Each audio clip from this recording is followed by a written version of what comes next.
If you want to quickly change colors, fill shapes, or add texture inside your design, the bucket fill tool in GIMP is one of the fastest tools you can learn. In this video, I'll show you exactly how to use it, how to choose between foreground color, background color, and pattern fills, and how to control the results so you get clean, accurate fills every time. If this tutorial helps, make sure to hit like and subscribe for more easy GIMP guides. Let's jump in. First, open GIMP and look at your toolbox. To activate the bucket fill tool, you can simply click the paint bucket icon, which looks like a tilted bucket pouring color. If you prefer the menu, go up to Tools, then Paint Tools, and choose Bucket Fill.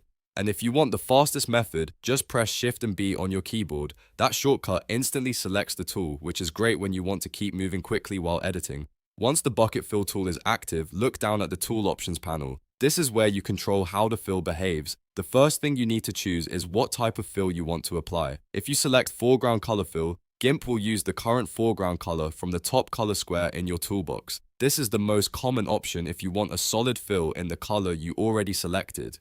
If you choose Background Color Fill, GIMP will use the background color from the bottom color square instead. This is useful when your background color is already set and you want to fill an area with that specific shade.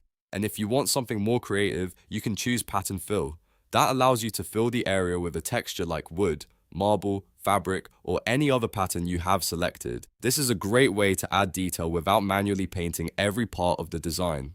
Next, pay attention to the affected area setting. This part is important because it decides how far the fill spreads. The default option is usually fill similar colors. This works like a flood fill tool. It only fills the connected pixels that are similar to the spot you clicked. So if you click inside a closed shape, GIMP will fill just that area without spilling everywhere else. This is the best choice for most simple fills. The other option is fill whole selection. If you have a selection active, GIMP will fill the entire selected area. And if you do not have a selection, it will fill the whole layer.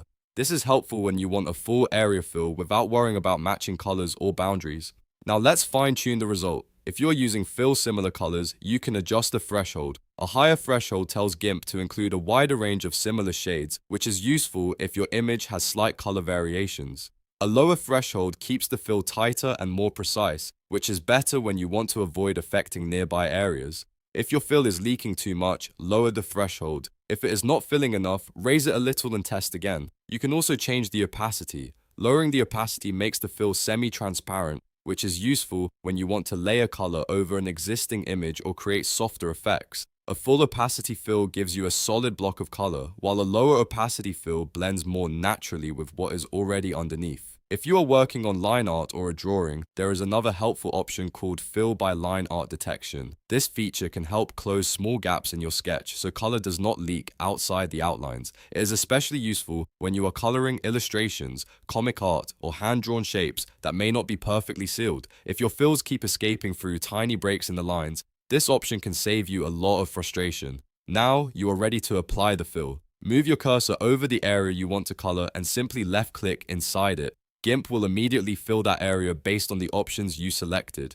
If you chose the correct affected area and threshold, you should get a clean result right away. Here's another quick tip. You can also fill without fully switching tools by clicking and holding a color swatch from your toolbox, then dragging it onto the canvas and releasing it. This can be a fast shortcut when you just want to drop a color onto a layer quickly. It is not always the best method for every project, but it is a handy workflow trick to know. So to recap, the bucket fill tool in GIMP is easy once you understand the basics. Select it with the icon, the menu, or Shift+B. Choose whether you want foreground color, background color, or a pattern. Decide whether to fill similar colors or a whole selection. Then adjust threshold, opacity, and line art detection if needed, and click on your canvas to fill the area. With just a little practice, you will be able to use this tool confidently in your own projects. If this video helped you learn something new, please hit the like button, subscribe for more GIMP tutorials, and turn on notifications so you do not miss the next guide. Thanks for watching, and I'll see you in the next one.